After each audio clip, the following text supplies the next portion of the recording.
Welcome back to the Real Country File. We're cutting some beans, a bit weedy. Angela's with me. Coming up this week on the Real Country File is... So first of all, we've got Daniel and Anna from Fenland Farming Adventures, and they're going to chat about the red tractor scheme and their thoughts about how it's working or not, as the case may be.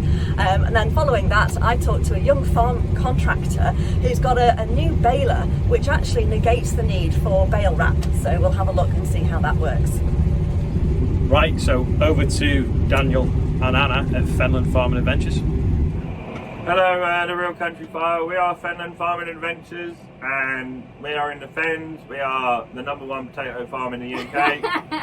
I'm Anna, you're Daniel. Yeah, you're Anna, I'm Daniel, and we just want to talk to you a little bit about the red tractor scheme. I think the red tractor thing is a great idea. Last thing I want to do is upset anyone, but the red tractor certificate or label of authenticity or label of quality has just been ruined now by the fact that the government are bringing in unassured produce. In some cases they have been labelling meat from outside of our country with the red tractor thing. So I know for a fact that the meat was coming in from Poland and soybeans coming in from Brazil are then quality assured as soon as they're unloaded off the lorry and put into the lorry. That's not on, is it? That's not good, and it just annoys me, but I just want a red tractor label for quality assured British produce that's actually British, made in this country, packed in this country, and anyone else can have a massive label saying this is from somewhere else. That's all I want. Yeah, okay. I mean, the red tractor thing is tarnished now. It's tainted. I don't think there's any coming back from that. So we just wanted to not tarnish anything. Not tarnish but just anything. say how we feel. Yeah, just explain how I feel, really. I kind of feel like I would buy everything red tractor if the red tractor thing, if our government backed us up but not letting stuff come into the country as red tractor stuff. So red tractor effectively is just supposed to be from the UK? Yeah, it's just meant to be quality assured produce. From the UK? I don't use any banned chemicals, I don't use any products like on farm that I shouldn't. I don't set fire to squirrels, I don't I don't like abuse my workers, I don't make them do anything without proper PPE. I don't go spraying without PPE. I keep all my grains in the correct stores. I make sure my stores have not got rats in them, and make sure all my stores are cleaned, disinfected and everything. That's basically what the red tractor is doing. Yeah. Just giving you a peace of mind that it's come from a quality background. So your food has not been in a trailer that's had pig muck in it, let's say, and then just swept out or left in the rain. To get tainted, basically. Yeah, like the shed hasn't had chicken muck in it and stuff like that, and just to make sure your food comes from a good quality place. So yeah, great idea. Now tainted. When did it turn? When everyone started finding out that they were putting Polish pork and stuff in packing it in I think it was up in Yorkshire somewhere, packing it up in Yorkshire and then calling it British pork with a red tractor label on it. When was that? A couple of years ago, I think. Okay. And certain instances have been like that. Like we were talking about the soybeans. I don't know whether them soybeans have just gone into the food processing chain, and then as soon as they're ready for human consumption, somebody stuck a red tractor label on it. So it's annoying, but I mean, soybeans can't grow in this country anyway, but I mean, it'd be interesting to find out. Don't put red tractor on it. Just don't put a red tractor on it, yeah. Yeah. It doesn't deserve to have our quality assurance, because it's not quality assured. It could have had 15 different banned chemicals on it, and that we don't know about. Yeah, just annoying. So that's a little thing. So we just wanted to know what your thoughts are on it. Sometimes it can seem like we're having a bit of a rant, but we're not. No. We're just saying how we feel, but it can look like we're. It's just annoying that it's been tainted and tarnished. But I totally agree with the idea of it. If I'm going to have a quality assured produce, everyone should. Yeah, everyone should, or it doesn't come in. Everyone should, or it doesn't come in. I don't want your lesser quality. And the lesser quality stuff is cheaper because it hasn't had to go through all these hoops.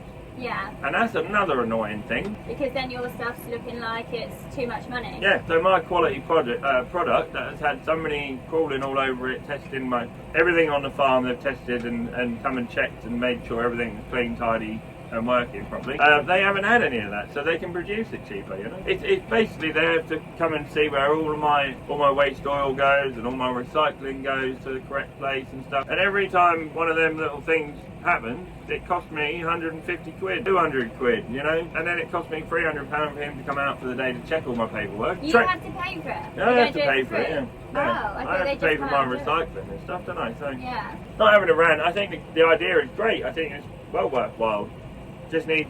We need some backup, don't we? Yeah. So thank you guys. Really appreciate you watching today. If you have enjoyed today's video, don't forget to subscribe. Yeah, make sure you go and subscribe, guys.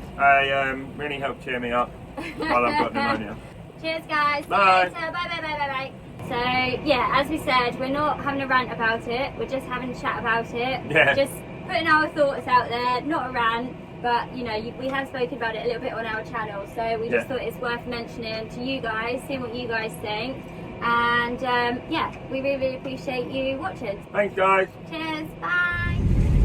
Thanks, Daniel and Anna. What are your thoughts on the red tractor scheme? Let us know in the comments, and also don't forget to check out the YouTube channel, which is Fenland Farming Adventures. Anyway, now over to Angela. And I'm talking to a young farm contractor in Cheshire about his new baler. It's a glorious sunny evening here. We're very close, unfortunately, to Manchester Airport, so you'll have to forgive us if we get some plane noise coming over soon. But I'm here this evening with Jack Ansell from Ansell Agri Services, who's a young man that's set himself up as a farm contractor. And well, I'll let him tell his story. So Jack, how did you get into farming in the first place? Because you haven't come from a family that's been in farming in the past, have you? No, like you say, I had a very fortunate start in agriculture. I worked for Ian Norbury at Mobley Angus, over here in Mobley.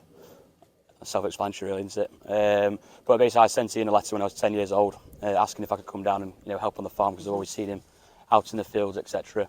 At first, he did say no, just because of like health and safety, the risk of being on farm at such a young age. Yeah, having a 10-year-old running about, it's maybe not ideal to start with, but no, definitely, you were persistent. Yeah, and his wife said, give him a chance and come down.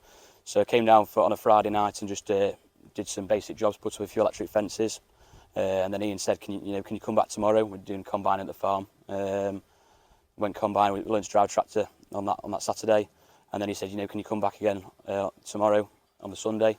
And I was driving tractor by myself then, carting straw around. So I was very fortunate that I landed myself in such a great place, really. That's it. And for those of you that have a good memory, you might remember that we came here to interview Ian about his Aberdeen Angus cattle earlier in the year. So I'll put a link on the screen so that you can always check back on that if you want to as well. But in terms of yourself, you've kind of set yourself up now as a farm contractor. So how difficult was that decision in the first place? I mean, agriculture is something, since I started at 10, I've always wanted to get involved in it. I'm being from a non-farming background, and I realised I had to find a way to get into agriculture. I've not got a farm to be handed down or gifted to, so there was that issue to come around. So obviously I knew I had to do an active step to be able to get into agriculture. I've done that in a few ways, hopefully, to put myself in the best position. One being buying a baler, trying to do a bit of contracting on that side of it, which we're going to in a bit. And in addition to that, I've gone to university, studied agribusiness there at Harper Adams. Currently on my placement year there, working for Harvey Hughes, hence the reason I'm wearing a shirt at the moment. I don't usually wear a shirt for baling. For farm work, yeah. And I'm really enjoying that there.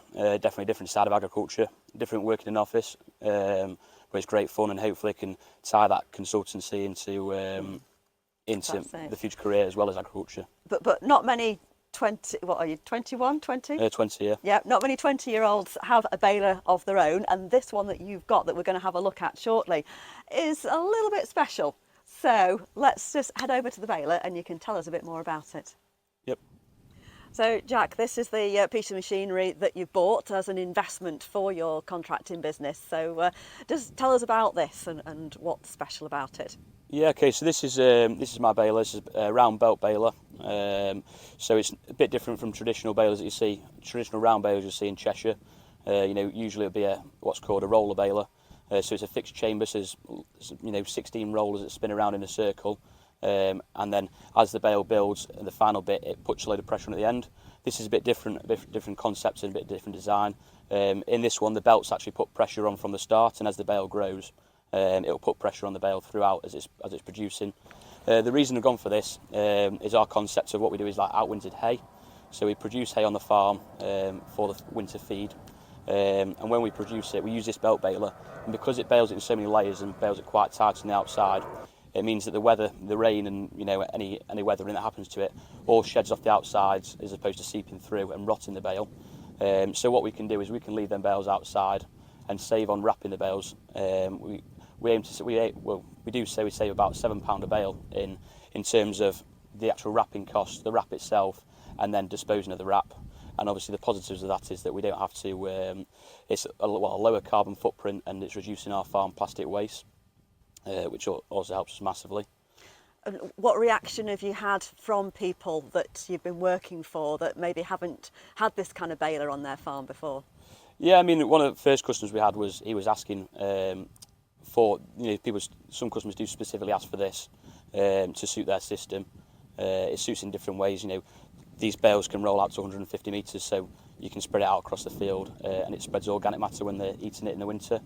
So some people, this baler has to suit some people's system, and that's the only reason they do have it in place. Would you say there's any downsides to it at all compared with a conventional? Yeah, I mean, there definitely is. I mean, the reason they have, the conventional roller balers in Cheshire is because it's such, a high grassland area. And this baler doesn't specifically do silage very well, wet grass. So that's the downside to it. Hence the reason, a lot of people in Cheshire do have roller balers. But I'm aiming at a different market really. For people that mainly producing hay, haylage and straw, it's perfect for them conditions. So we've just come to a field where Jack has actually been doing some baling earlier on, and this is actually how the bale looks when it's come out. So Jack, tell us a bit about this then. Yeah, so this is basically our finished product. So our concept is for our winter feeding system is we bale hay like this. It has to be dry. Bale it like this, and then we'll just leave it like this now for the rest of the winter until it gets fed out basically. So this was baled last week on these fields at this off farm that we've got. And what we'll do is that we'll move them back to the home farm, to a field that we allocate for our winter grazing system. And they'll all be laid out in a load of lanes. And our winter feeding concept is that all we have to do is in the morning we'll go and pick up an electric fence, let the cows into a new block with fresh grass and a couple of these bales in each block, and that strips out the labour side of the winter routines. It also strips out the costs, the cost of silaging, moving silage, feeding it all out in the winter. We're trying to eliminate the input costs effectively. So this works really well for us. It's a one-man job.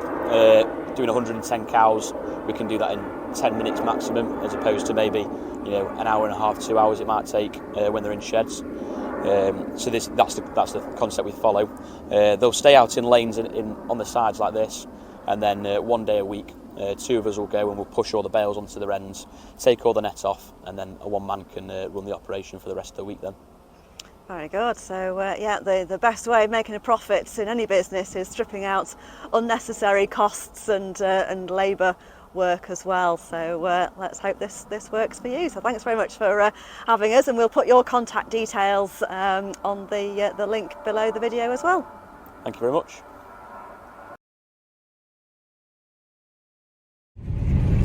Thanks, Angela, for that. That's probably about it for this week. If you've got anything else that you want us to cover or film, let us know in the comments. If you've made it this far, click like, that'd be amazing. And we're going to put the email address as well, aren't we? Yeah, if you want to send us anything to show what you've been up to on your farm, then send us it on vids, that's VIDS, vids@therealcountryfile.co.uk. Yeah, so if there's any budding young YouTubers, send them in. Anyway, thanks for watching, and we'll see you next time. Bye.